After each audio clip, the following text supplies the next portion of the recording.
where do you carry your stress? Have you ever heard of that? Like, do you know where you carry your stress? Some people know, some people don't. So it's very important that we know where we carry our stress, because our body speaks. When we're so busy and we're just going and going and going because of life, work, and everything, but your body speaks. So it's very important. I was letting one of the lovely lady know, I carry my stress here. Most of us do, I think. In the back, right, in the shoulder. When I get that kind of symptom, I'm like, oh, my body's telling me something. I need to do something about it, right? So it's very important that we know the symptoms or the signs in our body, right? So again, it's a normal part of life, but if we don't take care of it, it can get really excessive, and our body, then not only is it our shoulder going to hurt, other parts of our body are going to be affected as well, right? Most of the time in our communities, again, because we don't know where stress affects us, oh, my head, they go to the doctor, oh, I have a headache, but they don't know where that is coming from, right? Or I have heartburn, I hear a lot of heartburn. So different things, my back is hurting, my stomach is hurting. But people don't understand, they do not associate that, they do not connect that with stress. If we don't take care of stress, literally our body, you will feel your body is going to be speaking. So most of the time, if you go to the doctor, my head is hurting, and they do all the tests, right? All the blood tests and stuff. And they tell you there's nothing wrong with you. There's nothing wrong with you because it's mostly related to stress. We were talking about diabetes, right? We know that stress affects diabetes, your blood sugar, right? You're stressed out and everything. We know that stress affects cortisol, which is our hormone, right? So it affects everything. So if it affects everything, how come we don't talk about it? How come we just keep it? Especially as parents, we're just going and going and going. And again, I do a lot of trauma therapy and always working on breaking generational cycles, right? And this is very important, and starting especially with stress, because if I did not see my mother take care of herself, if I did not see my mother tell me when she's stressed or did something about it, it doesn't matter how educated I am, that's what I've seen growing up.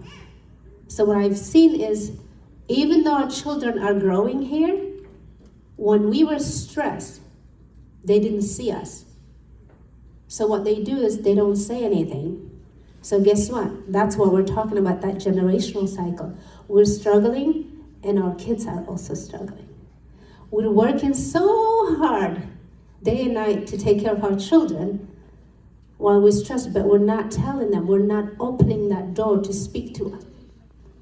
And especially in this day and age, there's a lot of stress for children. I mean, even if you think like, you know, you're protecting them, you got everything they need, they're at home, but we all know about online bullying, online cyberbullying, and all that stuff, or even the stuff that they watch and everything, right? The stuff that we consume, the stuff that we compare, you know, ourselves to other people. That also adds to our stress, right? So it's very important to talk about it to people around us, but especially, if you're talking about generational cycle breaking, start just with that. Let your children see you when you're struggling and tell them, this is what I'm doing, and this is what I'm doing to take care of it.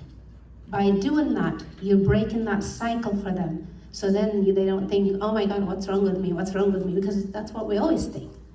When our body is telling us something, we say, what's wrong with me? Something must be wrong, right? So it's very, very important that we're paying attention. And so again, once we have the awareness, what can we do? Right? Once we know whatever the symptoms for us, whether it's a headache, whether it's backache, whether it's heartburn, whether it's whatever it is, shoulder, what can we do? You have to stop. When your body is talking to you, you have to stop. Most people, again, if you're not aware of it, most of the time, the unhealthy way of coping with it is, okay, I'm just gonna do something. That's easy. For some people, it could be smoking. For some people, it could be consuming, just watching, just being on TikTok the whole time, or whatever it is, right? Which is easier thing to do, right? But that's a short-term thing. That's a short-term thing. So what we teach is, what can you do, a healthy way of coping to manage your stress, anxiety, right? That is, again, being aware and kind of asking yourself, is this a normal reaction to what's going on? Or is this excessive and I cannot even think, I cannot even operate with what's going on? So first we have to be aware of that. Next, what can you do? I tell people, for example, for me, if I'm getting here, I'm like, I need to get out of here. I got to do something. So for me, I have to be connected to nature. So I go hiking, I could be doing gardening. I tell her, I'm doing gardening and I'm out. Because that connects me to myself, that grounds me. Is that for everybody? No, gardening can be stressful for somebody else, adding stress, right? So I tell them, what is it that you like to do? For you to take the time to relax, to connect with your own body, so that way you'll be comfortable to connect to other people too. Because most of the time, if we're stressed, we're gonna be like, oh my God, I don't want to see anybody else. Or we're gonna be irritable. People are not gonna get the best version of us, right? But it's gonna be our responsibility to say, okay, what do I need to do? For some people, it might be just playing ball. For some people, again, it could be coloring. My daughter loves coloring, that's what calms her down. I'm like, cool. So while we're teaching ourselves, it's very important too, we teach our children. That's one thing I tell every parent is that I have a 11 years old and 9 years old. One of them is special needs. That one has taught me a lot in life, okay? Our children should teach us. Most of the time we think we have to teach our children. No, our children should teach us a lot of stuff. And the oldest of mine, the one that has special, she taught me a lot in life. What I was not equipped to do, what I need to do, and everything. So, learning, I have to make sure I learn this for myself so I can help my children. It's okay to do that with them. Just tell them, I don't know. I didn't know that. Let's do it together so we can all be healthy together. Because our children are stressed, we are stressed, everybody's stressed now. So hiding it is not going to fix anything. Let's get healthy together. And without mental health, there's no health at all. Whether you're trying to manage your diabetes, whether you're trying to manage with your weight, everything is affected with mental health, right? And we know that in immigrants, African Americans, there's a lot of gap. So we always need some kind of bridge. So it's very important that you have resources. You always have, you can ask. I tell people you can ask for it. If you don't speak English, you can say it to Greenland speakers. We have so much resources now online. People come to me because they know I'm African American and they can trust me. There's cultural thing, that's how I get. We're online, whether you're in BetterHelp, if you don't have insurance, you can go to BetterHelp and find, a therapist. If you have insurance, go to different things. You can meet with somebody online now. You don't even have to go anywhere. You can go on Sundermind, people find me through that one. So we have the resources, we just need to make sure we're talking to each other and we're holding each other accountable to be healthy together. And if you guys are students, start with your school counselor. Every school has school counselors.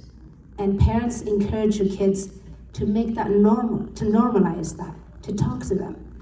I tell my children, just go talk to them about me, how I made you angry, and all that stuff. I'm trying to be the better mom, but I know my children can perceive things differently. So it's okay if they talk about you. It starts at home.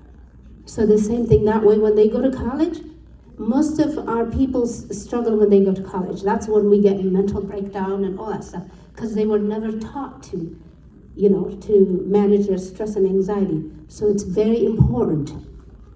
So I hope anybody has a question or anything. And I just want to make sure again about resources. We have a lot of resources here. Everybody know about the 988 at this time? Who knows about 988? Everyone should know. I know students, they're teaching you guys at school, which is great. But 988, we have 911, right? Before, if you have a crisis of mental health, you used to call 911, and sometimes that does not go well for us, especially if you're African American, and especially if you're male. You think you're calling for help, something happens, and then somebody's down.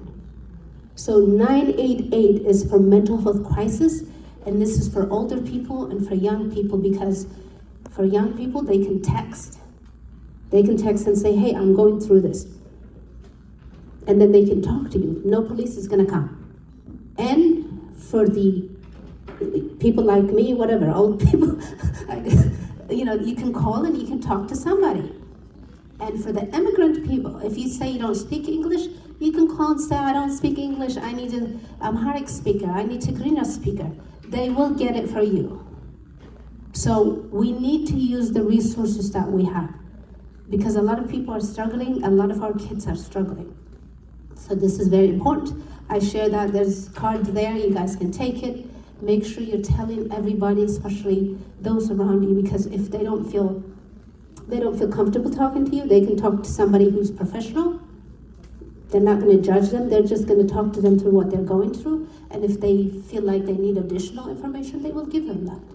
So it's very important that we all know and take that information and give that away, okay? And if you want to connect with me, like I said, I have my information there. You can find me at BetterHelp, you can find me at CenterMind. If I can't help you, I can connect you with somebody else who can. So thank you, everybody. If you have any questions,